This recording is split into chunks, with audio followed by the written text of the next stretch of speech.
జాతీయవాద జర్నలిజానికి అసలైన వేదిక నేషనలిస్ట్ హబ్ ని సబ్స్క్రైబ్ చేసుకోండి. నోటిఫికేషన్స్ కోసం బెల్ ఐకాన్ పై క్లిక్ చేయండి.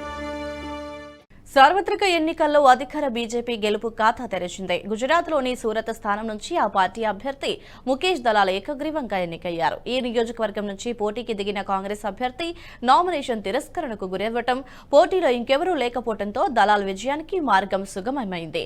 సూరత్ నుంచి కాంగ్రెస్ తరపున పోటీ చేస్తున్న నీలేష్ కుంభని నామినేషన్ను రిటర్నింగ్ అధికారి తిరస్కరించారు.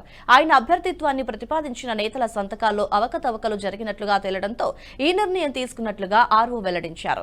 ఆయనకు ప్రత్యామ్నాయంగా కాంగ్రెస్ నుంచి వేసిన మరో నామినేషన్ కూడా చెల్లనిదిగా ప్రకటించారు. పోటీలో ముఖేష్ దలాల్ ఒక్కరే మిగలడంతో ఆయన ఎన్నిక ఏకగ్రీవమైంది.